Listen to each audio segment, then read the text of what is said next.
Bonjour à tous, bienvenue dans ce nouvel épisode de Paroles d'affranchi. Moi c'est Quentin et à travers ce podcast, je me propose de vous aider à vous affranchir de ce mode de vie qui vous est imposé. Le concept du podcast, il est simple, vous posez vos questions et je vous réponds. On va écouter tout de suite une question qui m'a été posée par Lucas. Salut Quentin, merci pour tes podcasts, tes vidéos, toujours très inspirantes. La question que j'aurais aimé te poser aujourd'hui, est-ce que tu peux nous proposer une liste de lecture ?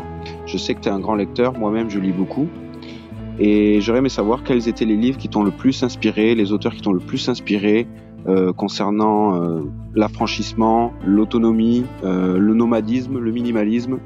Voilà, si tu pouvais nous faire un peu une liste de lecture des bouquins qui t'ont marqué et qui t'ont aidé à avancer dans tes objectifs. Merci. Aujourd'hui, on va parler lecture. Je vais vous conseiller 10 livres qui ont changé ma vie, qui m'ont permis d'avoir des déclics, qui m'ont permis de trouver de la motivation, qui m'ont permis de trouver des réponses à mes questions. Vous trouverez dans la description de ce podcast les liens pour les retrouver facilement sur Internet. Pour commencer, je voudrais parler de 3 livres sur le voyage. Pour moi, tout a commencé pendant mon premier voyage. C'est grâce à ce voyage que j'ai compris que je pouvais vivre autrement. Pour moi, le voyage permet de voir qu'il y a plein de modes de vie différents. Il permet de prendre conscience et confiance en sa capacité à sortir de sa zone de confort. Il permet de créer aussi de meilleurs humains. Je pense que le voyage, ça permet de créer des humains plus ouverts. Ça permet d'avoir des humains plus empathiques envers la nature et envers les autres et plus intelligents aussi. Pour moi, s'affranchir, ça peut commencer par un voyage et c'est pour ça que je voudrais vous proposer 3 livres de voyage. Le premier, c'est un livre de Mike Horn, c'est le livre Latitude Zéro. Donc c'est un tour du monde que Mike Horn a fait sur la ligne de l'équateur. Donc il a traversé les océans, les mers, l'Amazonie, l'Afrique, enfin il a tout fait. C'est vraiment un voyage extraordinaire, surhumain. Mike Horn prouve à travers ce récit que c'est un surhumain. J'ai adoré ce livre, c'est un livre qu'on m'a offert pendant mon premier voyage en France en autostop et c'est un livre qui m'a permis de créer cette envie d'aller un petit peu plus loin dans le voyage et c'est pour ça qu'après j'ai entrepris de partir jusqu'au Sénégal en autostop, que j'ai remonté le Portugal à pied, que voilà, j'ai entrepris des voyages qui m'ont permis de sortir de ma zone de confort et d'apprendre plein de choses. Donc c'est un livre que je vous recommande, Latitude Zéro de Mike Horn, il est fabuleux à lire. Le deuxième livre, ça sera aussi un voyage en tour du monde, c'est Le Monde en stop de Ludovic Hublet, donc un tour de monde sur plusieurs années en autostop. C'est un livre que je recommande à toutes celles et ceux qui ont envie d'entreprendre un voyage alternatif, un voyage en autostop. C'est toujours intéressant de lire des livres de personnes qui ont réalisé ce qu'on a envie de réaliser. Ça permet de trouver de la motivation, ça permet de vraiment d'avoir des menteurs. Et je recommande vraiment ce livre, il est extraordinaire, Le Monde en stop de Ludovic Hublet. Pour finir avec les livres de voyage, j'aimerais vous recommander un autre tour du monde, mais là ça va être un tour du monde intérieur. C'est le livre Super-héros, le voyage interdit qui a donné sens à ma vie de Marine Borneria. C'est un livre génial, c'est un livre que j'ai lu pendant une grande randonnée en France, que j'ai même écouté parce qu'il est disponible sur Audible, sachant que normalement quand on s'abonne à Audible, on a 1 ou 2 livres gratuits pour commencer, et en fait ce que j'avais adoré c'est que c'est Marine qui lit son propre livre. On l'avait écouté quand on faisait une grande randonnée en France, on en écoutait un chapitre tous les soirs avant d'aller se coucher, on avait adoré l'écouter, nous raconter son histoire. C'est un tour du monde intérieur parce qu'en fait, alors qu'elle découvre qu'elle a une maladie qui s'appelle la sclérose en plaques, elle décide de partir voyager à la découverte de son corps, de son esprit et de son âme à travers 3 pays différents. Donc c'est vraiment un super livre et qui peut donner beaucoup de motivation à des personnes qui auraient envie de partir voyager, qui auraient peut-être peur, qui auraient peut-être des problèmes de santé, qui auraient peut-être des choses qui les freinent. Donc Latitude Zéro, Le Monde en stop et Super-héros que vous pouvez retrouver aussi sur Audible. Je vous mettrai aussi tous les liens dans la description si ça vous intéresse.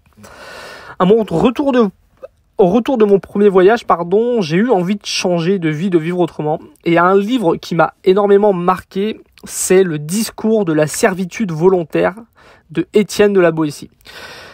C'est un livre qui est vieux et qui explique qu'en fait, que désobéir, ce n'est pas faire des choses contre le système, mais arrêter de faire les choses que le système nous demande de faire. En fait, tu peux être un révolutionnaire le week-end, tu peux désobéir en ne portant pas ton masque, tu peux refuser les limitations de vitesse, tenir des grands discours contre le système, mais tant que tu te lèves chaque matin pour aller travailler et consommer, alors tu obéis au système. Si tu désires, par contre, faire de ta vie un autre chemin que celui que le système te dit de faire, si tu décides que le chemin tout tracé de je suis un étudiant, je vais devenir un travailleur, je suis un travailleur et je vais attendre la retraite, la mort à ma retraite, si tu décides que ça, c'est pas ton chemin de vie, si tu décides d'avoir un autre chemin de vie, là, tu désobéis.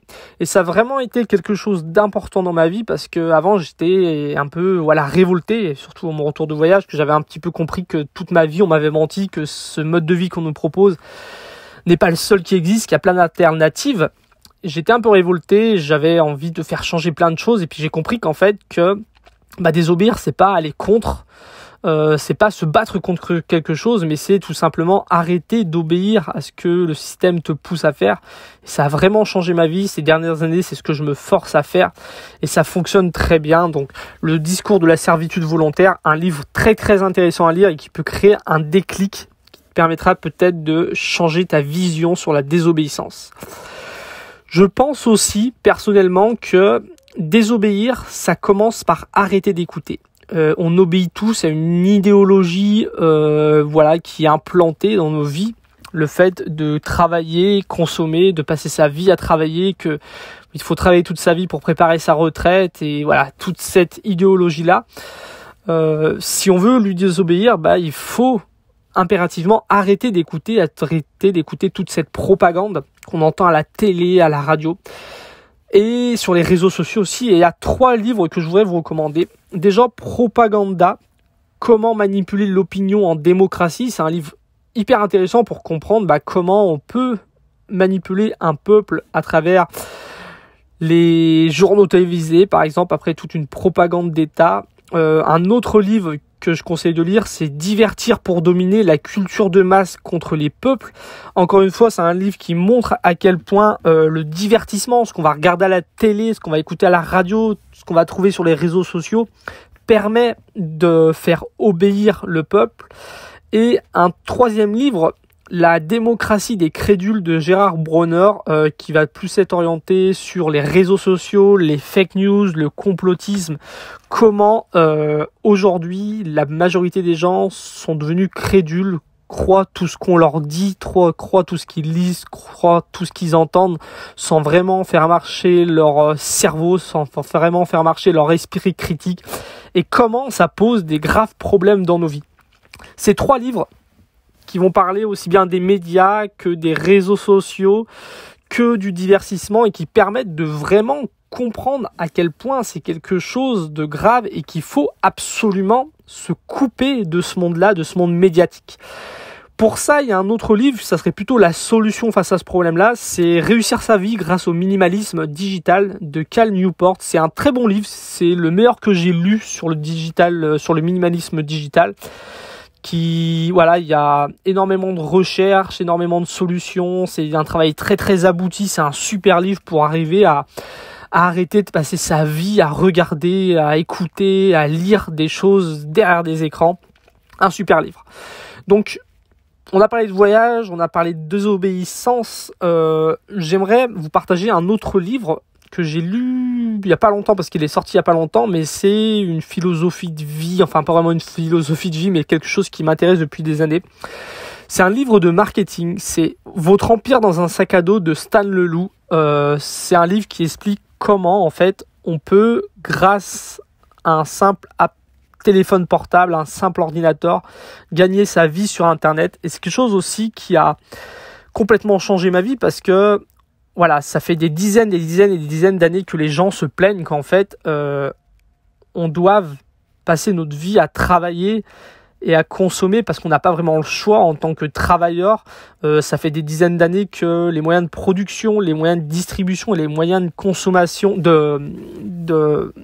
les moyens de production, de distribution et de communication appartiennent aux grands patrons, appartiennent à la bourgeoisie. Ça fait des années qu'il y a ce rapport de force qui nous poussent à devoir travailler pour eux.